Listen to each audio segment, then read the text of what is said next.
So hello guys, this is me Piyali Sarkar. তোমরা দেখছো আমার ইউটিউব চ্যানেল পিয়ালি সরকার বেঙ্গল। আমি তোমাদের আজকে একটা গল্প বলবো, যেটা গল্প না, একদম সত্যি ঘটনা আমার সাথে ঘটেছে। সো সেদিনকে আমি 5-7 দিন আগের ঘটনা। আমি গিয়ে ঘুরতে ঘুরতে ভিডিও করার জন্য পাটুলিতে গেছিলাম। ঠিক আছে, পাটুলি আর কি, যেখানে সবাই যায়। অনেকে কলকাতায় থাকলে জানতে পারবে, কলকাতার বাইরে অনেকে জানে পাটুলি কোন জায়গা। সো হ্যাঁ, আমি পাটুলিতে গেছিলাম। সেই ভিডিওটা করে আমি ছেড়েওছি, মানে আমার চ্যানেলে আছে।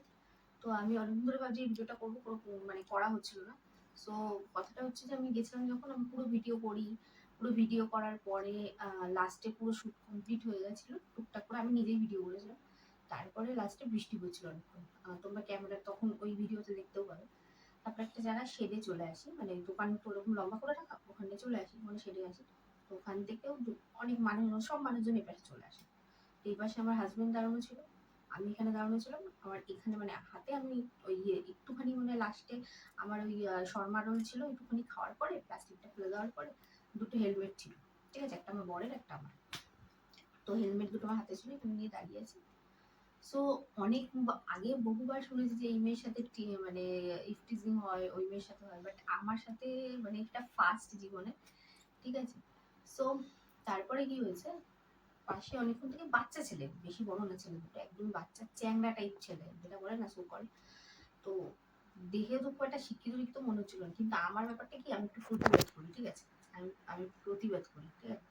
তো এবার কি হয়েছে, এরকম ভাবে দাঁড়িয়ে আছে, ঠিক এই জায়গাটা আমার এরকম হাইট হবে দুজনের, দুই বন্ধু ছিল আর কি, এরকম হাইট হবে। তো ওরা আর কি এরকম ভাবে ছেলে, একটা ছেলে ওভাবে তাকিয়ে আছে। তা বললাম যে, আমি এরকম ঘুরে বলছি, কি রে কি হয়েছে ভাই, মানে আমি এরকম ভাবে বলেছি, কি রে কি হয়েছে ভাই। ও কথাটা বুঝতেই পারিনি, মানে ও ব্যাপারটা বুঝতেই পারিনি অ্যাকচুয়ালি কি হয়েছে। মানে ওকে আমি ওর সাথে কথা বলেছি, ও ভেবেছে আমি মনে হয় ওর প্রতি ইন্টারেস্ট আছে, কিন্তু আমি বলেছি কি হয়েছে ভাই, তাকিয়ে আছিস কেন, এরকম একটা ব্যাপার। তারপরে যখন আমি ওর কথা বলছি, তখন আমার একটু মনে হলো যে হ্যাঁ একটুখানি খেয়ে খেয়ে আছে, চোখ টোক লাল মনে হলো। তারপরে কি হয়েছে, যখন এরকম কথা হয়ে গেছে, তারপরে বৃষ্টি কমে গেছে, আমি এবার চলে এসে গিয়ে আমার থাম্বনেলে ছবি তোলার দরকার ছিল। তো তখন আমি থাম্বনেলে ছবি তোলার জন্য আমি আবার ওই নাম লেখা আছে এখানে, ওটার নিচে দাঁড়িয়েছি। আমার ভালোবাসার সব পাটুলি জায়গা, পাটুলি নাম লেখা আছে না, ওটা আমি দাঁড়িয়ে আছি। দাঁড়িয়ে ছবি তুলছি, তখন আবার এখান দিয়ে মানে এসে মানে ছবি তুলে দিচ্ছিল আমার বর, তো এখান দিয়ে এসছে। আমি ওরকম বলছি দেখো কেরকম করছে, তো বলছে খেলো বাদ দাও, বাচ্চা ছিল। তো যেটা সবাই ন্যাচারালি যেটা করবে আর কি, সে সেটা করেছিল। তো তারপরে এরকম ভাবে এসে বললো। তারপরে আমি ওকে এটা বলতো, দেখ ভাই চলে যাক, তুই আমার ভিডিও ক্যামেরায় উঠে যাবি, ঠিক আছে, ক্যামেরায় উঠে যাবি। সো তারপরে কি হয়েছে, যখন ও এরকম মানে ওরকম বললো, তারপরে যখন আমার বর বললো, তখনও যায়নি আমি বলার পর, তখন আমার বর বললো হ্যাঁ হ্যাঁ উঠে যাবে উঠে যাবে, তখন তারপরে গেল। দিয়ে আমার বর যখন ছবি তুলছিল আমার, তখন ওর পিছনে গিয়ে আবার এরকম করছে। ঠিক আছে, ভালো কথা। আমার ছবি টবি তোলা হয়ে গেল, তখন ওরা বাইকে ওঠেনি, ওটা একটা বাইক ছিল, ওঠা মানে ওঠেনি। ঠিক আছে। তো ওঠেনি বাইকে, তারপরে আমি ছবি টবি তোলা হয়ে গেলো, তারপরে আমরা চলে যাচ্ছিলাম। তখন মানে আমি আবার উঠলাম, এই মানে উপরটায় উঠলাম, যেখানে খাবার জায়গাগুলো, দোকানগুলো, ওখানে উঠলাম। ওঠার পরে আমরা ওইদিকে স্কুটি রাখা ছিল বাদিকটা, চলে যাচ্ছিলাম নিয়ে চলে যাবো বলে। ওরা তার আগে বাইকে উঠে চলে যাচ্ছিল, চলে যাওয়ার আগে এরম এরম করছে। ঠিক আছে, অনেক টাইপের মানে ইঙ্গিত টিঙ্গিত করছে। তখন আমার হয়েছে রাগ, আর আমি তখন মিডিল ফিঙ্গার দেখিয়েছি। যাই হোক, আমি পুরোটা সময় কিছু বলিনি। যাই হোক, আমার মানে আমার রাগ উঠে গেছিল। তো আমার সচরাচর রাগ ওঠে না, নিশ্চয়ই এমন কিছু করেছিল, ইশারা ইঙ্গিত করেছিল, আমার রাগ উঠে গেছিল। তো এরকম করার পরে তারপর হচ্ছে কি, স্বাভাবিক তখন আমার বরের রাগ হয়েছে, তখন এক কথায় দু কথায়, তখন ও আর কি প্রথম মারতে এসছে ওই বাচ্চা দুটো, মানে কত মানে রাগ। মানে আমার বর কিচ্ছু বলেনি, প্রথমে ওর গায়ে ওই বাচ্চাটা এসে এইখানটা মেরেছে। আমি বললাম লে লে, ওদের এত বড় সাহস। তারপরে হয়েছে মারপিট, এরকম এক কথা দু কথা।